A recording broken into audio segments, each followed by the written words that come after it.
Hello everyone, please confirm me am I audible और not. तो हमारा आज का टॉपिक रहेगा कि हम उसको इंटरेस्ट को और डैमेज को कैसे कैलकुलेट करेंगे अगर आप ईएसआई की पेमेंट को डिफॉल्ट करते हैं या डिले करते हैं। अगर मैं लास्ट क्लास में जो डिस्कस किया था वो किसी को इन्फॉर्म है, तो लास्ट क्लास का हमारा जो टॉपिक था वो ये थे कि जो ईएसआई था जो ईएसआई था वो 19 अप्रैल 1948 को लाया गया था। और उसमें ईएसआई में जो एम्प्लॉय जिसकी सैलरी 21,000 से कम है यानी 21,000 तक है तो उसको कवर किया जाएगा। और एक ऐसा एम्प्लॉयर जिसकी फैक्ट्री या शॉप रेस्टोरेंट या होटल जिसमें 10 या 10 से ज्यादा एम्प्लॉय हैं तो उसको ईएसआई एक्ट में कवर किया जाएगा। तो ईएसआई एक्ट पूरे इंडिया के ऊपर लगता है इंक्लूडिंग जम्मू एंड कश्मीर। और ये हमने देखे थे कुछ ईएसआई एक्ट के बेनिफिट जो होते हैं। जो एम्प्लॉय ईएसआई एक्ट में कवर होता है उसको क्या क्या बेनिफिट मिलते हैं। मेडिकल मेडिकल बेनिफिट होता है, मैटरनिटी बेनिफिट होता है, और फिर फ्यूनरल एक्सपेंस मिलते हैं उसको। इंजरी होती है तो इंजरी के लिए पैसे मिलते हैं उसको। ये सब हमने लास्ट क्लास में डिस्कस किया था। उसके ऊपर हमने देखा था कि कंपनी लॉ के प्रोविजन कैसे एप्लीकेबल होंगे। जो कंपनी होती है उसको अब फॉर्मेशन के साथ ही ईएसआई नंबर दिया जाता है। अब फॉर्म अजाइल प्रो में उसको डिटेल डालनी पड़ती है उसको ईएसआई नंबर ऑप्टेन करने के लिए। उसके बाद अगर कंपनी की लिमिट अगर 10 एम्प्लॉय या उससे ज्यादा क्रॉस नहीं हो रही है, अगर वो 10 के नीचे ही है, अगर उसको उसके ऊपर कोई ईएसआई के प्रोविजन एप्लीकेबल नहीं है तो कंपनी को डोरमेंट स्टेटस लेना पड़ेगा। और जो डोरमेंट स्टेटस है वो कंपनी 2 बार ले सकती है, यानी कि एक बार 6 महीने का, फिर 6 महीने खत्म होने से पहले ही 6 महीने का और ले सकती है डोरमेंट स्टेटस। अब उसके बाद हम देखते हैं कि कॉन्ट्रीब्यूशन। कॉन्ट्रीब्यूशन करंटली जो कॉन्ट्रीब्यूशन चल रहा है वो 4% चल रहा है, जिसमें 3.25 एम्प्लॉयर का है और 0.75 एम्प्लॉय की पॉकेट से जाता है। फिर हमने देखा था कि जो एक एम्प्लॉय है वो किसी के पास काम कर रहा है, किसी एम्प्लॉयर के पास, डजेंट मैटर वो कैसे हायर किया गया है, या किसी कॉन्ट्रैक्टर के थ्रू है या प्रिंसिपल एम्प्लॉयर के थ्रू है। अगर वो जो एम्प्लॉय जिसके लिए काम कर रहा है उसकी लाइबिलिटी बन जाएगी ईएसआई पे करने की। प्रिंसिपल एम्प्लॉयर की लाइबिलिटी होती है ईएसआई पे करने की। अगर वो एम्प्लॉय किसी थर्ड पार्टी के थ्रू ही हायर किया गया है तो इसमें भी प्रिंसिपल एम्प्लॉयर की ही लाइबिलिटी बनेगी, क्योंकि वो काम ही उसके लिए कर रहा है, वो काम ही उसकी फैक्ट्री में कर रहा है। फिर उसके बाद हमने देखा था डैमेज। डैमेज और उसका इंटरेस्ट का क्या कैसे कैलकुलेशन होता है। तो जो अगर आप ईएसआई की पेमेंट को डिफॉल्ट करते हैं, डिले करते हैं, तो 12% का तो इंटरेस्ट पड़ता है। उसके ऊपर डैमेज भी लग जाते हैं। तो डैमेज की जो कैलकुलेशन है वो स्लैब वाइज होती है। डैमेज की जो कैलकुलेशन वो स्लैब वाइज होती है, उनको 4 स्लैब में बांटा गया है। अगर आप 2 मंथ से 0 to 2 मंथ का डिले कर रहे हैं तो 5% होता है। फिर 2 से 4 महीने का डिले करते हैं तो 10% होता है। फिर 4 महीने से 6 महीने तक का डिले करते हैं तो 15% होता है। अगर आप मोर देन 6 मंथ डिले करते हैं तो वो 25% हो जाता है। तो हमने यहाँ पर हमें एक यहाँ पर एक एग्जाम्पल करना था ताकि हमें क्लियरिटी आ जाए कि हम कैसे डैमेज को कैलकुलेट करेंगे। तो मैं अभी आपको एक एग्जांपल देता हूँ, अगर यहाँ तक किसी को डाउट हो तो प्लीज बता दो। फिर मैं डिस्कस करता हूँ कि कैसे उसको कैलकुलेट करना है। और ये तो पता ही होगा कि ईएसआई को लेके क्यों आया गया था। ईएसआई को इसलिए लाया गया था ताकि जो जब ईएसआई एक्ट था नहीं उससे पहले कोई ऐसे प्रोविजन थे नहीं जो एम्प्लॉय को सिक्योर करें, सोशल सिक्योरिटी दें। तो ताकि एम्प्लॉय को सोशल सिक्योरिटी मिले और एम्प्लॉय बिना किसी टेंशन के किसी भी शॉप रेस्टोरेंट किसी भी इस्टेब्लिशमेंट में काम कर सके बिना टेंशन के कि अगर उसकी फैमिली को कोई इंजरी होती है तो उसकी जो फैमिली के ऊपर ना फाइनेंशियल बर्डन नहीं आना चाहिए उसकी इंजरी का या उसकी डिसेबलमेंट का या उसकी सिकनेस का। इसलिए ईएसआई एक्ट को लाया गया था, क्योंकि ईएसआई एक्ट लाने से पहले कोई ऐसा प्रोविजन थे ही नहीं जिससे जिससे उससे पहले बिजनेस बहुत ज्यादा हैम्पर हो रहे थे, क्योंकि एम्प्लॉय बीमार पड़ेंगे, इंजरी होगी, जो छुट्टियां करेंगे, जब छुट्टियां करेंगे तो बिजनेस चल ही नहीं पाएगा, जिससे बिजनेस बहुत ज्यादा हैम्पर हो रहा था। तो इस कॉन्सेप्ट को समझने के लिए गवर्नमेंट ने एक फंड बनाया जिसको ईएसआईसी बोलते हैं, और उसमें ये बोला गया कि इसमें इस फंड में एम्प्लॉयर और एम्प्लॉय का कंट्रीब्यूशन रहेगा और कुछ पैसा इसमें गवर्नमेंट भी डालेगी। और ईएसआई फंड में गवर्नमेंट कहीं से डोनेशन भी उठा सकती है, डोनेशन ले सकती है, चैरिटी ले सकती है, और एम्प्लॉय करेगा कंट्रीब्यूशन, एम्प्लॉयर करेगा, जिससे पूरा फंड मैनेज होता है।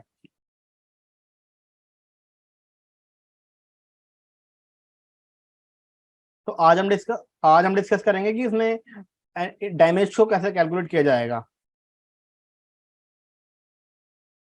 तो इस सेम कंटिन्यू नोट चलेंगे, इसी में मैं लिख रहा हूँ आगे। सब कुछ क्लियर हो रहा है, किसी को डाउट है? तो हम डिस्कस करते हैं कि डैमेज को कैसे कैलकुलेट करेंगे अगर आप ईएसआई की पेमेंट को डिले कर रहे हैं या डिफॉल्ट कर रहे हैं पेमेंट करने में।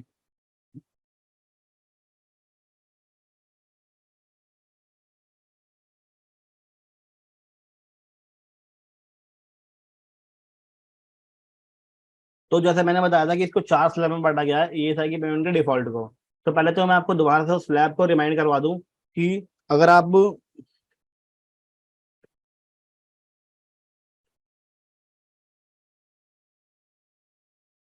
मैं आपको स्लैब बता देता हूँ कि जो मैंने आपको पहले भी बार मैं रिमाइंड करवा देता हूँ कि स्लैब कितने कितने और किस किस हिसाब से बांटा गया है। तो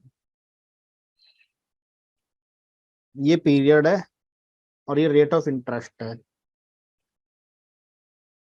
डैमेज बोल लो, ठीक है। तो अगर आप 0 to 2 मंथ कर रहे हैं तो फिर आपका 5% है। और आप अगर 2 to 4 मंथ कर रहे हैं, ये डिले है।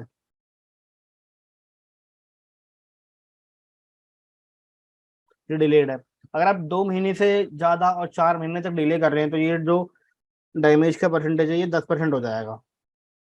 उसके बाद 4 to 6 मंथ,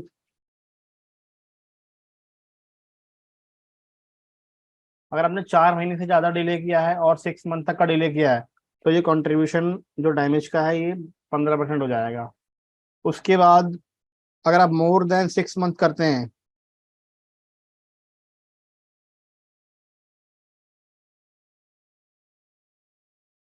तो ये 25% हो जाता है ये कंट्रीब्यूशन।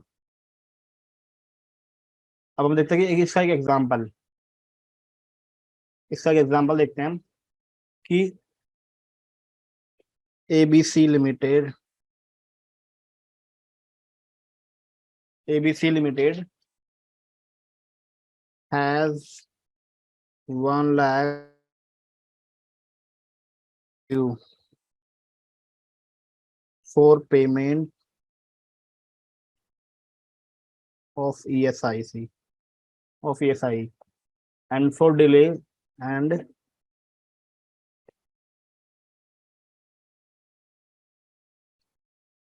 company delayed 1 year,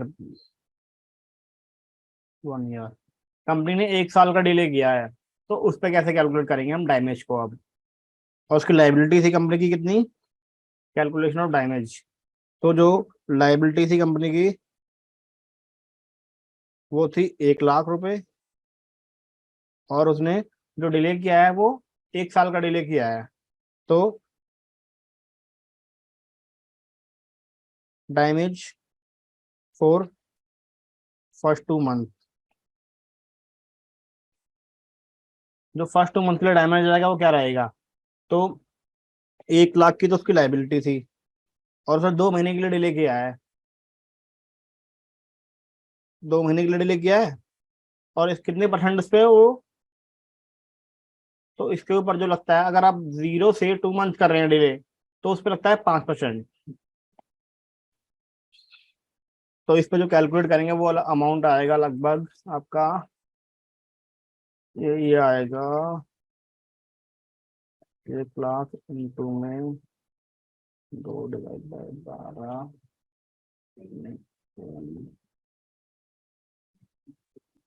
833 रुपये, 833 रुपये। ये आ गया फर्स्ट 2 मंथ के लिए। अगर आपने फर्स्ट 2 मंथ 0 से 2 मंथ डिले किया है तो इतना आएगा। पर कंपनी ने तो 1 साल का डिफॉल्ट किया है ना। तो सपोज, फिर हम देखते हैं कि, फिर हम देखते हैं मोर, मोर 2 मंथ। इसको हम डैमेज को हम स्लैब वाइज ही कैलकुलेट करेंगे। हमें जिस तरह स्लैब बताए गए हैं 2 2 मंथ के, हमें उसी तरह से ही डैमेज भी उठाने पड़ेंगे। मैंने जैसे कि 1 साल का बताया तो पहले 2 महीने कैलकुलेट कर लिए, अब नेक्स्ट 2 मंथ को कैलकुलेट करेंगे कि पहले 2 महीने में तो लग गया 833 रुपए का, अब नेक्स्ट 2 मंथ में यानी कि जो 2 से लेकर 4 महीने का डिले किया उसमें कितना इंटरेस्ट पड़ेगा। तो सेम पेनल्टी वही रहेगी, 1 लाख रुपए की लाइबिलिटी, सॉरी लाइबिलिटी 1 लाख रुपए की रहेगी। और जो उसने डिफॉल्ट किया है वो आगे भी हम अभी वो आगे भी 2 महीने तक की का लेंगे, क्योंकि 6 महीने हम 2 महीने ऑलरेडी कैलकुलेट कर चुके हैं पीछे, और हमें 4 से 6 महीने का करना है, तो उसमें भी हमारे 2 महीने ही कवर हो रहे हैं। बट यहाँ पर इंटरेस्ट का रेट बढ़ जाएगा, क्योंकि वह 5 था, यहाँ पर 10 हो जाएगा। तो यहाँ पर ये लगभग ये सीधे सीधे डबल हो जाएगा, तो 1666 रुपये हो जाएगा लगभग, 1666.66। इसी तरह फिर जो थर्ड स्लैब था, उसमें ये था कि अगर आप 4 से मोर 2 मंथ, यानी कि जो 4 से 6 मंथ का जो डिले था, जो स्लैब था, तो इसमें हम सेम वही पकड़ेंगे। 1 लाख की लाइबिलिटी थी कंपनी की, उसने फिर से 2 महीने डिले किया, 12 मंथ 1 साल में होते हैं, उसके बाद जो इंटरेस्ट पड़ेगा वो 15% पड़ेगा। मैं हर स्लैब में 2-2 महीने क्यों ले रहा हूँ, क्योंकि हमें जो स्लैब बताए गए हैं वो 2-2 महीने में ही कवर अप हो रहे हैं। पहले 2 महीने अलग कैलकुलेट करेंगे, फिर नेक्स्ट 2 मंथ अलग कैलकुलेट करेंगे, फिर नेक्स्ट 2 मंथ अलग कैलकुलेट करेंगे। 6 महीने तो आपके अलग अलग कैलकुलेट होंगे 2-2 महीने वाइज। बस उसमें इंटरेस्ट का रेट बढ़ जाएगा, पहले 5, फिर 10, फिर 15 हो गया। तो इसमें जो इंटरेस्ट पड़ेगा वो लगभग हो जाएगा ये आपका, अगर आप 4 से 6 महीने का डिले कर रहे हैं तो आपका इंटरेस्ट लगभग आ जाएगा 2500 के आसपास आ जाएगा। इससे मैं कैलकुलेट कर लेता हूँ। 1 लाख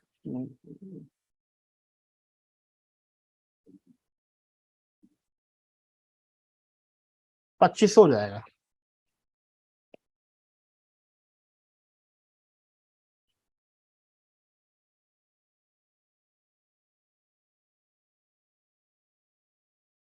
यहाँ तक समझ में आया ही। अब हमने तीनों स्लैब कवर अप कर लिए, 0 से 2 महीने का, फिर 2 से 4 महीने का, फिर 4 से 6 महीने का। अब वो बोलता है ना कि अगर आपने मोर देन 6 मंथ डिले किया है,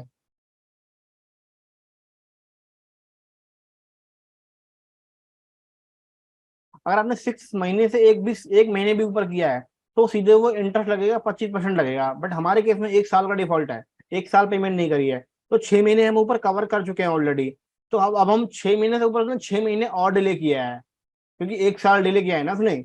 तो फिर हम सेम में से लाइबिलिटी कैलकुलेट करेंगे। 1 लाख की इसकी लाइबिलिटी थी, उसने फिर से 6 महीने का डिफॉल्ट किया,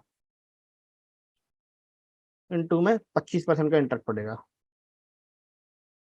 इसमें जो अमाउंट आएगा वो लगभग आई थिंक 12,500 के आसपास आना चाहिए। तो 1 लाख की लाइबिलिटी थी, इंटू में 6 डिवाइड बाय 12 इंटू में 25, 12,500। तो जो इंटरेस्ट है वो 4 स्लैब में बताया गया कि डैमेज को कैसे कैलकुलेट करते हैं, मैंने बता दिया आपको। इसमें फिर एक ये ए था, ये बी था, ये ये सी था, और ये डी था। 4 स्लैब थे, चारों स्लैब मैंने बता दिया आपको कि कैसे डैमेज कैलकुलेट करना है। अब उसके ऊपर कि टोटल डैमेज हुआ कितना है इसका अभी तक, तो कितना पे करना पड़ेगा उसने 1 साल का डिफॉल्ट किया है तो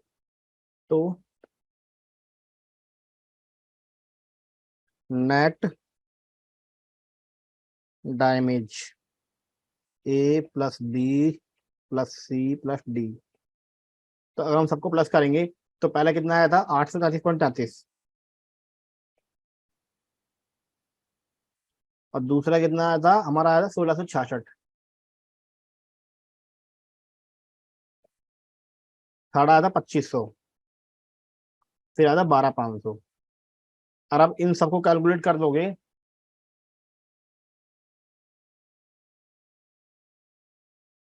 इन सबको आप कैलकुलेट कर दोगे तो 833.33 प्लस में 1666.66 प्लस में 2500, और ये 12,500। तो लगभग ये आपकी जो लाइबिलिटी पड़ेगी ना, वो पड़ेगी 17,500 रुपए के आसपास, 17,499.99। ये टोटल लाइबिलिटी पड़ेगी आपकी टोटल।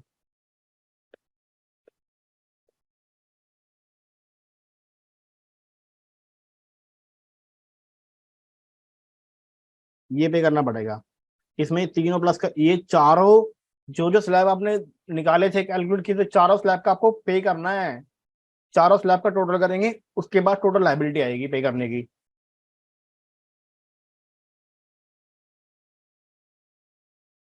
तो मैंने इसमें इस 17,400 मैंने किस किस को उठाया, इसको उठाया था, इसको उठाया था, इसको उठाया था, एंड इसको उठाया था।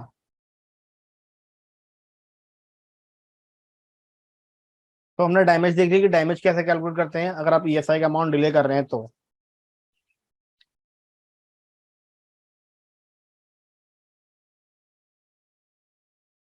किसी को डाउट है तो बताओ प्लीज। तो अब हम देखेंगे, अगर आप ईएसआई में कोई डिफॉल्ट कर रहे हैं या पेनल्टी डिफॉल्ट कर रहे हैं तो इस पर क्या क्या पेनल्टी होंगी। जो पहली पेनल्टी रहेगी कि अगर आप लेट कंट्रीब्यूशन कर रहे हैं,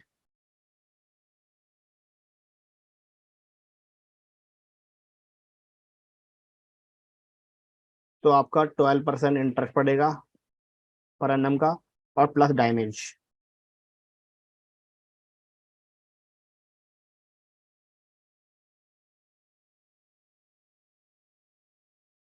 उसके बाद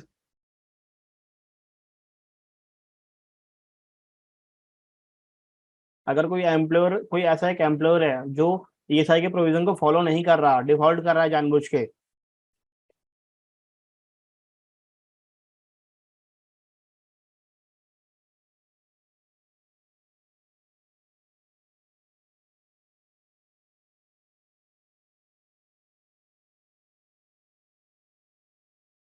अगर वो कोई ऐसा एम्प्लॉय जो डिफॉल्ट कर रहा है, उसके ईएसआई के प्रोविजन को फॉलो नहीं कर रहा, यानी कि उसके ऊपर एप्लीकेबल है बट वो आप अलाउड नहीं कर रहा, या अगर उसको उसके ऊपर ईएसआई एक्ट लग चुका है, वो कवर अप में आ चुका है, थ्रेशोल्ड लिमिट क्रॉस कर चुका है, इवन वो उसके प्रोविजन को फॉलो नहीं कर रहा, तो उसको 5,000 की पेनल्टी लग सकती है।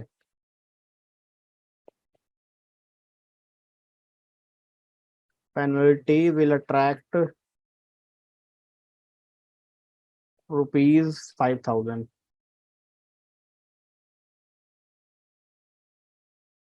उसके बाद था एम्प्लॉय या एम्प्लॉयर फॉल्स स्टेटमेंट दे रहा है। फॉल्स स्टेटमेंट का मतलब ये है कि कोई ऐसा एम्प्लॉय है जो ईएसआई से बचना चाहता है, यानी कि उसके ऊपर इसके ऊपर ईएसआई के प्रोविजन लागू होते हैं, बट अपनी सैलरीज को मैनिपुलेट कर रहा है, या कोई ऐसा एक एम्प्लॉयर है जो सैलरी को मैनिपुलेट कर रहा है। तो कोई भी ऐसा पर्सन जो जिसको जो ईएसआई के प्रोविजन को अवॉइड कर रहा है, या फिर जो ईएसआई कंट्रीब्यूशन का जो अमाउंट है उसको वो पे नहीं करना चाहता, इसके लिए वो डिफॉल्ट कर रहा है।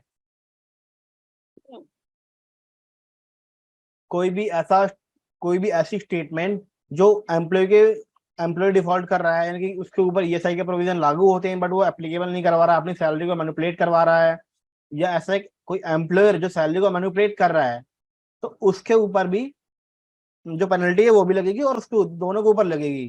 तो इसमें जो पेनल्टी रहेगी वो रहेगी, पहले तो रहेगी 5,000 की पेन 5,000 पेनल्टी, प्लस में 6 मंथ की इम्प्रिजनमेंट। इसको जेल हो सकती है 6 महीने की, अगर वो ईएसआई कंट्रीब्यूशन को डिफॉल्ट कर रहा है, सैलरी में मैनिपुलेट कर रहा है, या कोई कोई ऐसा अमाउंट छेड़ रहा है जिससे ईएसआई का जो अमाउंट है कंट्रीब्यूशन है वो रिड्यूस हो रहा है या बढ़ रहा है, ऐसा कुछ कर रहा है तो उसमें 6 महीने की जेल प्लस 5,000 रुपये की पेनल्टी पड़ेगी। जो भी कर रहा है डिफॉल्ट, एम्प्लॉय हो या एम्प्लॉयर हो।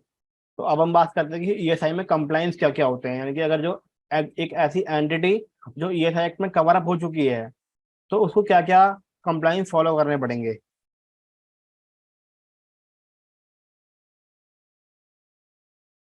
Compliance under ESI.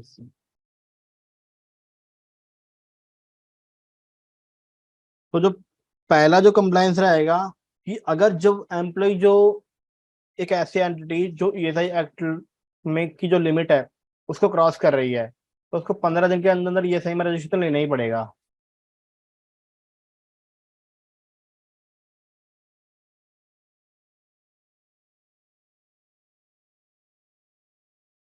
यानी कि जब वो ईएसआई की प्रोविजन की थ्रेशोल्ड लिमिट को क्रॉस कर रहा है, तो उसको उसके 15 दिन के अंदर अंदर ईएसआई में रजिस्ट्रेशन लेना ही पड़ेगा। ठीक है, अब जो दूसरा प्रोविजन होगा, जो दूसरा कंप्लायंस है उसको जो फॉलो करना पड़ेगा, उसको मंथली कंट्रीब्यूट करना पड़ेगा।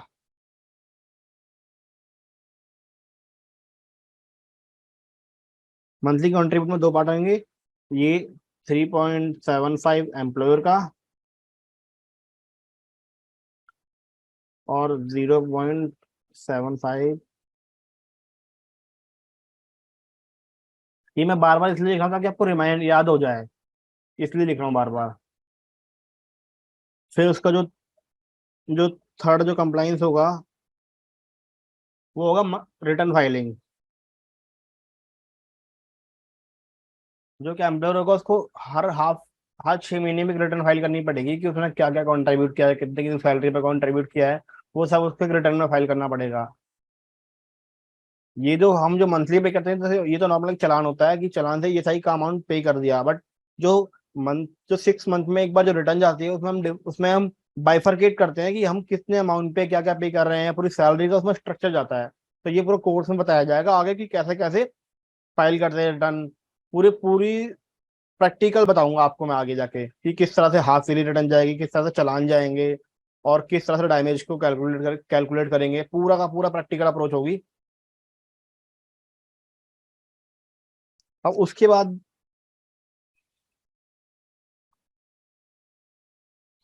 अब उसके बाद जो एम्प्लॉयर होगा ना,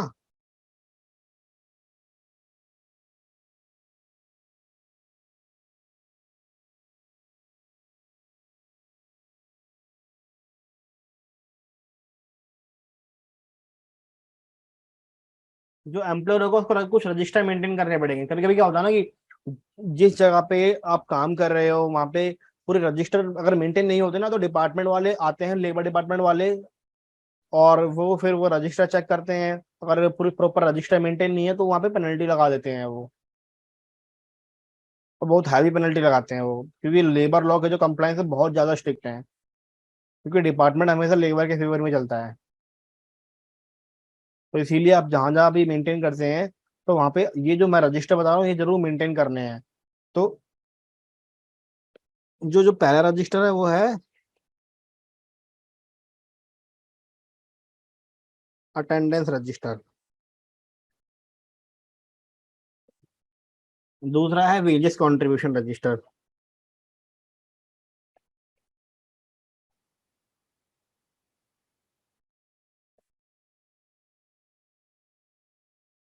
और तीसरा है आपका accidental register.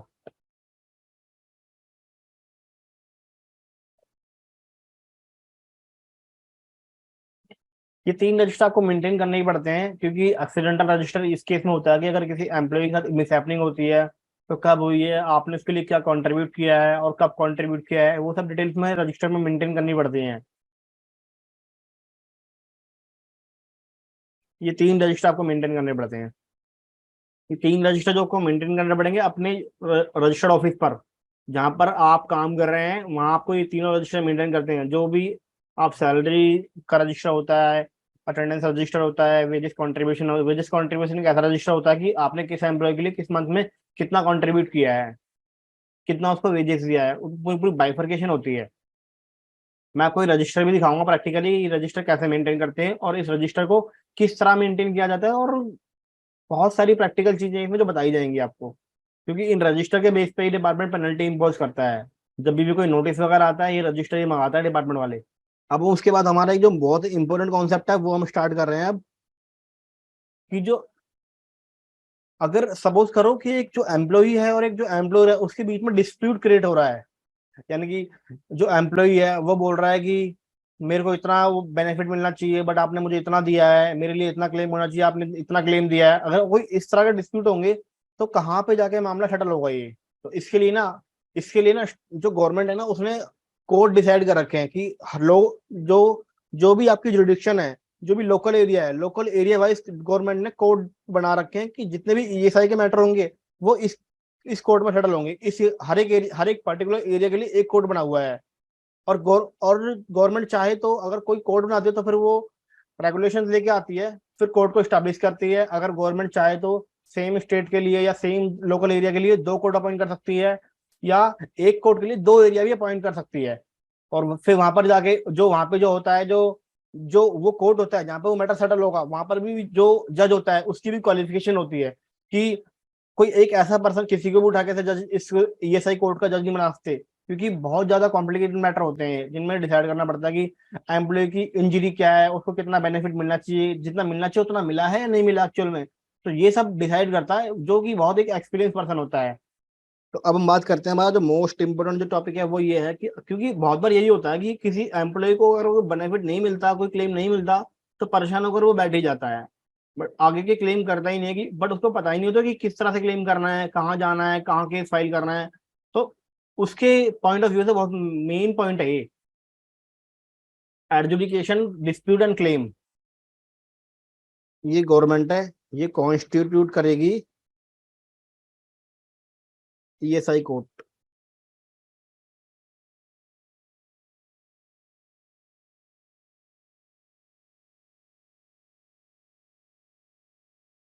Government ESI court constitute करेगी हर एक एरिया के लिए, हर एक लोकल एरिया के लिए, फॉर सच लोकल एरिया।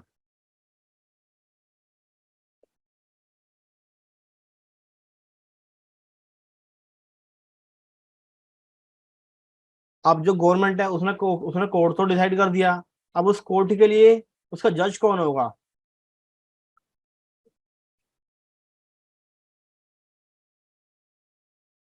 जो जज होगा ना, उसके लिए दो क्वालिफिकेशन होनी चाहिए। या तो वो एक लीगल प्रैक्टिशनर हो, legal practitioner standing with 5 year experience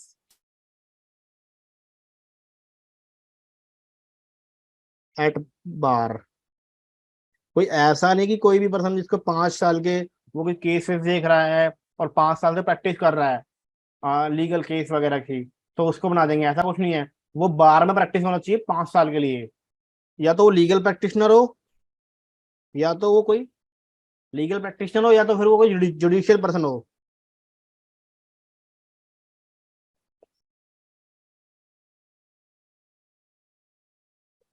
कोई जुडिशियल पर्सन हो, कोई ऐसा पर्सन जो जिसने एग्जाम क्रैक किया हो जज का, या कोई ऐसा प्रैक्टिशनर जो 5 साल की प्रैक्टिस में है, वो बार में प्रैक्टिस होना चाहिए, वही एक ईएसआई कोर्ट का जज बन सकता है। गवर्नमेंट चाहे तो दो और उससे ज्यादा एरिया के लिए सिंगल कोर्ट को अपॉइंट कर सकती है, कि अगर दो एरिया के मैटर आपको इसी केस में इसी कोर्ट में जाके सेटल होंगे तो आपको उन्हीं कोर्ट में जाना पड़ेगा, जो गवर्नमेंट डिसाइड करेगी। ऐसा कुछ नहीं कि एक पर्टिकुलर एरिया के लिए एक ही कोर्ट डिसाइड किया जाएगा, वो मैटर के हिसाब से देखा जाता है कि कहाँ पे ज्यादा केस सॉल्व होते हैं, वो सब देखा जाता है उसमें। तो दो दो एरिया के लिए एक सिंगल कोर्ट भी हो सकता है।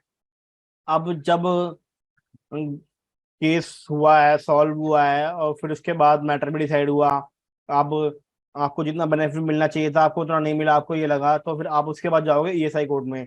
ईएसआई कोर्ट में जो जज होगा वो डिसाइड करेगा कि आपको क्या क्या रेमेडी मिलनी चाहिए। और और ऐसे भी नहीं कि आपको हर एक केस को लेकर आप ईएसआई कोर्ट जा सकते हो, ऐसा भी कुछ भी नहीं है, उसमें भी मैटर डिसाइड हुए कि कौन कौन से मैटर ईएसआई कोर्ट में जाएंगे।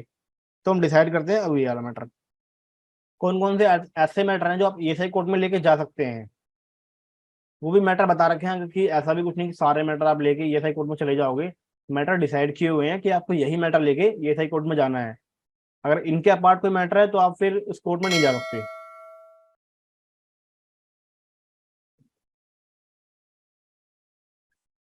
एक ये एम्प्लॉई है,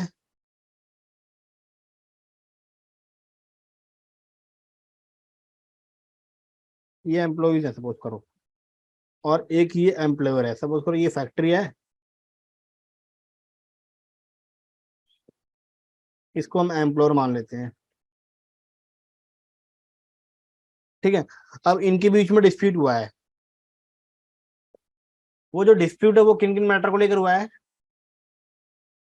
एक यहाँ पे बीच में ये ईएसआई कोर्ट है,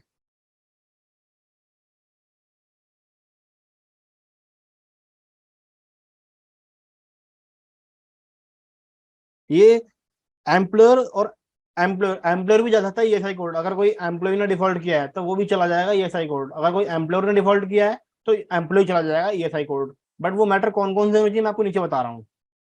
तो ये मैटर मैं आपको जो मैटर बता रहा हूँ यही मैटर लेके आप ईएसआई कोर्ट में जा सकते हैं। ये कौन कौन से मैटर है?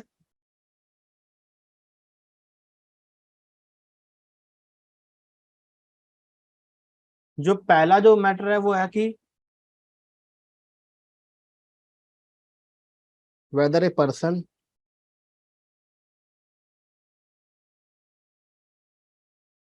एम्प्लॉय और नॉट,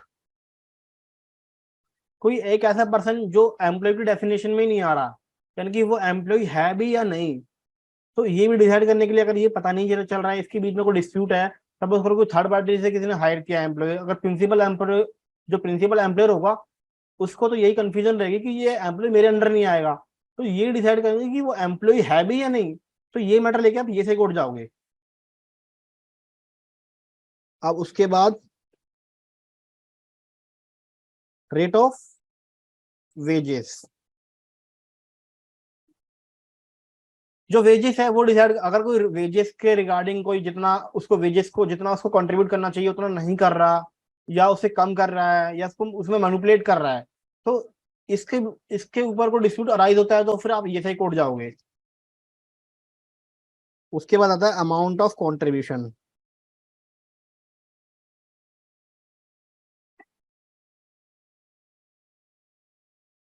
अगर कंट्रीब्यूशन अमाउंट में लेके कोई गड़बड़ कर रहा है कोई एम्प्लॉय या एम्प्लॉयर, यानी कि जितना कंट्रीब्यूशन करना चाहिए आपको ये सही में आप उतना नहीं कर रहे हो, इसकी वजह से कोई डिस्प्यूट अराइज हुआ, तो फिर आप सीधे ये सही कोर्ट जाओ।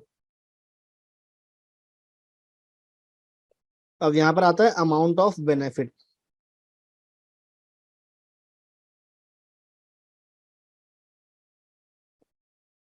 बेनिफिट इसका मतलब ये है कि एक एम्प्लॉयर है, सॉरी जो एम्प्लॉई है, उसको कोई इंजरी हुई या सिकनेस हुआ कुछ भी हुआ, बट उसको जितना बेनिफिट मिलना चाहिए उतना नहीं मिला, जितना जितना फाइनेंशियली उसको सपोर्ट मिलना चाहिए था उतना नहीं मिला, ये सही एक एम्प्लॉयर से उसको उतना सपोर्ट नहीं मिला, तो उसके बाद वो केस करेगा ईएसआई कोर्ट में, और ये मैटर भी ईएसआई कोर्ट में ही डिक्लेयर वो होगा, सॉल्व होगा, और वहीं से इसको रेमेडी मिलेगी कि क्या होना चाहिए इसके साथ, क्या इसको कितना मिलना चाहिए, तो फिर वो जज डिसाइड करेगा जो ईएसआई कोर्ट का होगा।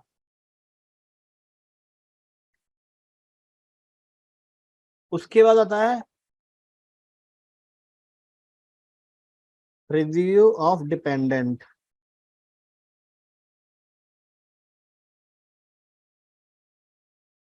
जो एक इंश्योर्ड पर्सन होगा, जो उसकी फैमिली है, उसकी फैमिली में अगर उ- उसको उतना फायदा नहीं मिला जितना मिलना चाहिए था, क्योंकि जो ईएसआई एक्ट में जो इंश्योर्ड पर्सन कवर होता है ना उसकी पूरी फैमिली भी कवर होती है, तो जो फायदा इंश्योर्ड पर्सन को मिलते हैं वो उसकी फैमिली को भी मिलते हैं। जो ये देखा जाएगा कि अगर इंश्योर्ड पर्सन की फैमिली को जितना फायदा मिलना चाहिए उतना नहीं मिला, या उसके डिपेंडेंट को जितना फायदा मिलना चाहिए उतना नहीं मिला, तो ये रिव्यू किया जाएगा कि डिपेंडेंट को बेनिफिट मिला भी या नहीं मिला। अगर इसको लेकर कोई डिस्प्यूट अराइज हुआ है तो ये भी ये सही कोर्ट में डिसाइड होगा। उसके बाद आपका एक और आता है, वो हम यहाँ लिख लेते हैं कि अगर डिस्प्यूट अराइज हो रहा है तो dispute between between principal employer versus, अगर प्रिंसिपल एम्प्लॉयर वर्सेस इंटरमीडिएट,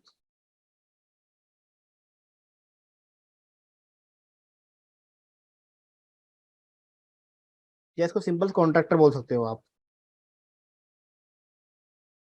यानी कि किसी ने कोई लेबर को कॉन्ट्रैक्ट पे हायर किया और उसने हायर करके किसी थर्ड कंपनी में इसको एम्प्लॉय कर दिया। जैसे कि जो लेबर कॉन्ट्रैक्टर होते हैं ना, जैसे कि सपोज करो टाटा की कंपनी है, टाटा की कंपनी एक बहुत बड़ा प्लांट बना रही है, उसको बहुत ज्यादा लेबर चाहिए, तो किसी वो लेबर कॉन्ट्रैक्टर को कॉन्टेक्ट करेगी, उससे डील करेगी कि मुझे इतनी लेबर चाहिए, और वो जो कॉन्ट्रैक्टर होगा वो लेबर को अरेंज करके, जैसे भी अरेंज करेगा, उसको अरेंज करके वो टाटा की जो फैक्ट्री जहां बन रही है, जहां उसका प्लांट बन रहा है, वो वहां पर इसको एम्प्लॉय कर देगा। अब इसके बीच में अगर टाटा की और उस जो एजेंट है जो कॉन्ट्रैक्टर है उसके बीच में कोई डिस्प्यूट अराइज हुआ है, तो ये मैटर ईएसआई कोर्ट जाएगा।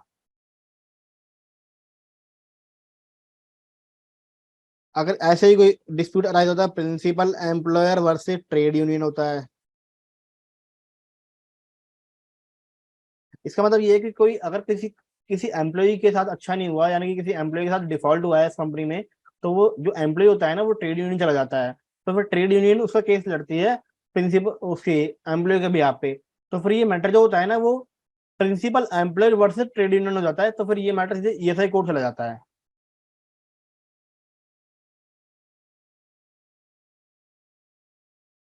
तो ये सारे मैटर हैं जो कि ईएसआई कोड जा सकते हैं। पहला, वेदर ए पर्सन एम्प्लॉय और नॉट, पहले डिसाइड किया जाएगा कि वो पर्सन एम्प्लॉय है भी या नहीं। अगर इसी में ही कंफ्यूजन है तो फिर भैया ये मैटर लेके तो आप ईएसआई कोड जाओ। फिर उसके बाद रेट ऑफ वेजेस, कि जितना वेजेस उसको मिलना चाहिए उतना मिल भी रहा है या नहीं मिल रहा। अगर इस वेजेस को लेकर कोई डिस्प्यूट अराइज हो रहा है एम्प्लॉय और एम्प्लॉयर के बीच में, तो फिर ईएसआई कोड जाना पड़ेगा। अमाउंट ऑफ कॉन्ट्रीब्यूशन, अगर कोई एम्प्लॉयर या एम्प्लॉय ईएसआई के अमाउंट के कॉन्ट्रीब्यूशन में डिफॉल्ट कर रहा है, यानी कि मैनिपुलेशन कर रहा है, उसको अमाउंट को अवॉइड करने की कोशिश कर रहा है या फिर इसको रिड्यूस कर रहा है, तो फिर ये मैटर ईएसआई कोड जाएगा। अमाउंट ऑफ बेनिफिट मतलब ये है कि अगर उस एम्प्लॉय को जितना बेनिफिट मिलना चाहिए उतना नहीं मिला और उसको उसको कम बेनिफिट मिला है, तो ये लेकर वो ये मैटर लेकर अब वो ईएसआई कोड जा सकता है, वहां से रेमेडी क्लेम कर सकता है।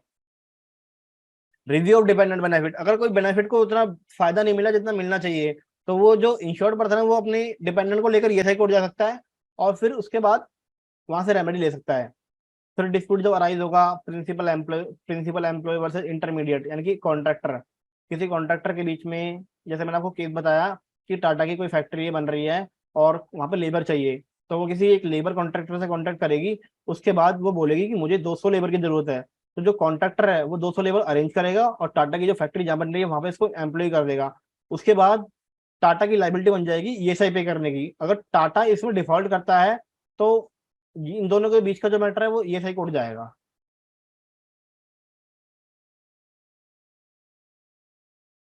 तो आज की क्लास में तो वो इतना ही था कि थ्योरी इतनी थी कि ये सब चीजें बहुत ज्यादा जरूरी है, क्योंकि ईएसआई के कॉन्सेप्ट को प्रैक्टिकली समझने के लिए आपकी थ्योरी बहुत इंपॉर्टेंट होती है। क्योंकि जो ईएसआई में जो मैटर अराइज होते हैं ना, वो कैलकुलेशन को वगैरह को लेकर नहीं होते।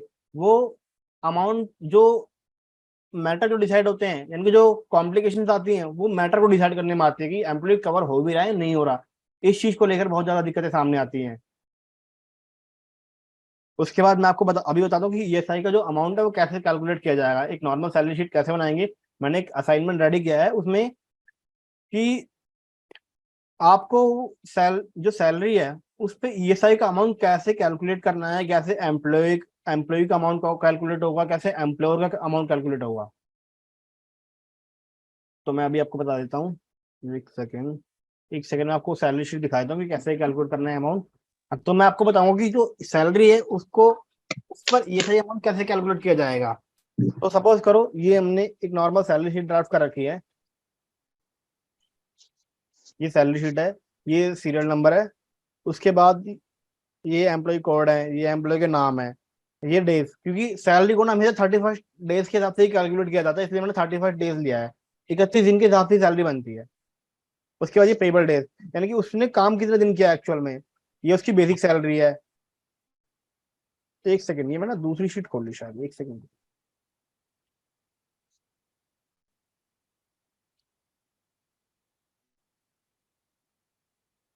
हम्म, ये ओके। हाँ, तो ये एम्प्लॉय के सीरियल नंबर है, ये कोड, फिर ये एम्प्लॉय के नाम, ये इसकी बेसिक सैलरी पर मंथ हमने कितनी डिसाइड करी है, ये हमने उसकी सैलरी डिसाइड करी, इसमें से हमने इतना एचआर डिसाइड किया है। ये उसकी टोटल मंथ है। एक महीने में 31 दिन होते हैं, हम सैलरी को 31 दिन के हिसाब से ही कैलकुलेट करते हैं, इसलिए मैंने 35 डेज दिया है। ये उसके पेबल डेज हैं, यानी कि जितने दिन उसके काम करने के बन रहे हैं वो दिन है ये। फिर उसके बाद बेसिक पेबल, यानी कि अगर उसने 31 में से 25 दिन काम किया है तो उसकी सैलरी इतनी बनेगी, बेसिक सैलरी। अगर मैं यहाँ पे इसको चेंज करूँ 31 करूंगा तो उतना ही अमाउंट हो जाएगा जितना मैंने यहाँ डिसाइड किया है। समझे। फिर ये एचआर है भी सेम, मैंने फॉर्मूला लगा रखा है कि अगर उसका एचआर 5104 रुपये है, अगर उसने 31 दिन में से 31 दिन काम किया है तो उसका पेबल एचआर उतना ही हो जाएगा। मैं यहाँ को चेंज करूंगा 20 करूंगा तो चेंज हो जाएगा, ये भी दोनों अमाउंट चेंज होंगे। ठीक है। अभी जो ये रेड वाला जो ईपीएफ, अभी आप इसको मत देखना, ये मैं एक दो क्लास के बाद स्टार्ट करूंगा ईपीएफ का। ये भी पूरा प्रैक्टिकल रहेगा कि सैलरी पर कैसे पीएफ कैलकुलेट करते हैं, कैसे कैलकुलेट, एम्प्लॉय के लिए क्या कैलकुलेशन रहेगी, एम्प्लॉय के लिए क्या कैलकुलेशन रहेगी, पूरा सैलरी का स्ट्रक्चर चेंज हो जाएगा उसमें। ठीक है। तो अभी आप खाली ईएसआई पे क्या वो कंसिडर करना कि हमने ईएसआई को कैसे कैलकुलेट करना है। तो मैंने क्या बताया था, जो एक एम्प्लॉयर है, जो एक एम्प्लॉय है, उसकी सैलरी तो 21,000 से कम होनी चाहिए, उसकी ग्रॉस सैलरी 21,000 से कम होनी चाहिए, उसके ऊपर ईएसआई लगेगा। ठीक है। ऐसे ही एक ही एम्प्लॉयर है जो आरजू है, आरजू की सैलरी जो है वो मंथली हमने डिसाइड करी 14,500 है, और एचआरए उसको देंगे हम 5100 रुपए। तो टोटल मिलाकर जो इसकी सैलरी बन रही है वो बन रही है 19,600 रुपए। ठीक है, तो ये तो वैसे भी 21 से कम है, तो इसके ऊपर तो ये से एप्लीकेबल होगा ही होगा। उसके ऊपर फिर ये उसकी बेसिक पेबल कितनी बन रही है, 20 दिन के हिसाब से इतनी बन रही है, 20 दिन के हिसाब से एचआरए इतना बन रहा है, देखो फॉर्मूला लगा रखा है मैंने पूरा। तो उसकी जो उसने ना 31 में से 20 दिन ही काम किया है, तो 20 दिन की सैलरी उसकी इतनी बनी 11,000 की। उसकी 12,647 रुपए उसकी सैलरी बनी है उसकी, भी उसने काम ही 20 दिन किया है। और पहली थिंग ये है कि जितने दिन जो एम्प्लॉय फैक्ट्री या स्टाब्लिश में काम करेगा, उतने दिन के लिए ही एम्प्लॉयर लायबल होगा उसकी सिक्योर सोशल सिक्योरिटी के लिए। यानी कि अगर उतने दिन के बीच में उसको कोई इंजरी हो रही है, कोई सिकनेस हो रही है, तभी वो लायबल, उन्हीं दिनों के बीच में लायबल रहेगा। ये नहीं कि वो नहीं आ रहा है, ऑफिस नहीं आ रहा है या फैक्ट्री में नहीं आ रहा है, उसका कोई बाहर पर्सनल काम कर रहा है, तब उसको कोई इंजरी हुई है, वो काउंटर नहीं होगी उसमें, क्योंकि वो एम्प्लॉयमेंट में रह के नहीं हुई इंजरी। जो इंजरी एम्प्लॉयमेंट में होकर रहेगी उसी के लिए एम्प्लॉयर लायबल होगा। तो हमने यहाँ पर देखा कि 20 दिन के हिसाब से उसकी बेसिक इतनी बनी और एचआर इतना बना, तो टोटल ग्रॉस सैलरी जो उसकी 12,600 बन गई। अब ईपीएफ को भी देखना नहीं है आपको, ईएसआई एम्प्लॉय का ईएसआई कितना रहेगा। तो मैंने क्या बताया था, जो एम्प्लॉय है उसकी पॉकेट से जाएगा 0.75%। तो मैंने बोला कि अगर इसकी ग्रॉस सैलरी 21,000 से ऊपर होगी तो इसके ऊपर कुछ लगेगा ही नहीं। अगर इसकी सैलरी 21,000 से नीचे है ना, अगर इक्वलिटी और अगर इसकी सैलरी 21,000 तक या उससे नीचे है, तो आप मुझे इस वाली कॉलम का यानी कि K6 का आप मुझे 0.75% दे देना। तो ये देखो इतना आ गया। अब जो इसकी ग्रॉस सैलरी, जो ये वाली ग्रॉस सैलरी बनी है ना, उस पर ये सारी कैलकुलेट होगा। अगर आप इस पर नॉर्मल कैलकुलेट भी करेंगे 0.75%। तो मैं कैलकुलेट कर लेता हूँ, एक सेकेंड। 12,647 इंटू में 0.75%, लगभग 94 96 95 रुपए आ रहा है। तो यही, ये जो अमाउंट है वो तो इसकी ग्रॉस सैलरी से काट लिया जाएगा। और बाकी का जो अमाउंट है, जो नेट सैलरी है, देखो यहाँ देखो, उसकी ग्रॉस सैलरी इतनी बनी थी 12,600। इसमें से इसमें से 94 रुपए काट के ये साइड। हेलो, हेलो,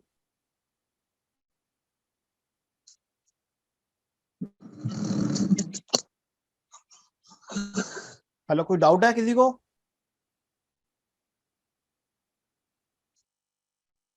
हाँ, तो हम यहाँ पर थे। उसकी ग्रॉस सैलरी इतनी बनी है 20 दिन के हिसाब से, उसकी ग्रॉस सैलरी 12,600 बनी। अब उसके ऊपर ईएसआई लग गया। अगर ये वाली जो सैलरी है अगर वो 21,000 से ऊपर बनेगी तो ईएसआई नॉट एप्लीकेबल हो जाएगा। अगर ये सैलरी 21,000 तक या उससे कम रहेगी तभी आपका ईएसआई कैलकुलेट होगा। ग्रॉस सैलरी, ग्रॉस पेबल का मतलब है ग्रॉस पेबल, जितने दिन उसने काम किया उतने दिन की सब कुछ मिला के जो ग्रॉस बनेगा उसके ऊपर लगेगा ईएसआई। तो उसका 0.75% लिया तो 94 आ गया। अब 94 रुपए हम इसकी सैलरी में से काट लेंगे, 12,647 में से 94 काट के बाकी का अमाउंट इसको पे कर देंगे। अब ये तो आपने कैलकुलेट कर ली कि एम्प्लॉय की ईएसआई की लाइबिलिटी क्या बनेगी, 94 आ गई एम्प्लॉय की। जो बंदा काम कर रहा है उसकी पॉकेट से तो गया 94 रुपीज, 95 लगभग। अब जो एम्प्लॉयर है यानी कि जो कंपनी है, फैक्ट्री है, वो अपनी पॉकेट से कितना पे करेगी ईएसआई कंट्रीब्यूशन में। ये पीएफ कंपनी के लिए। अभी आप रेड रेड वाले जो कॉलम उनको आप हाईलाइट, उनको भी आप कॉन्सेंट्रेट मत करना उनके ऊपर, क्योंकि वो पीएफ के लिए हैं।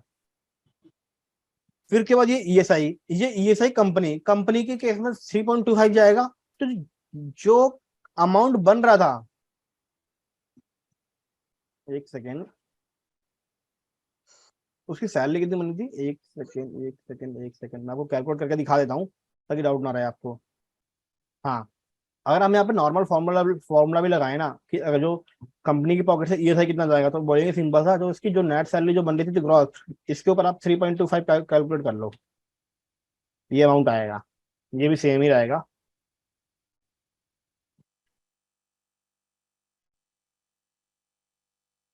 मतलब गवर्नमेंट की पॉकेट से तो ये अमाउंट जाएगा।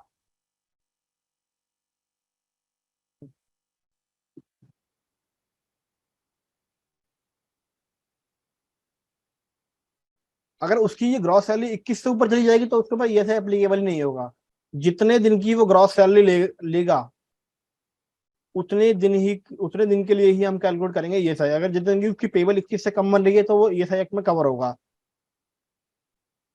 अगर आपको ये शीट चाहिए तो मुझे बता देना, मैं इसको नोट्स में डलवा दूंगा।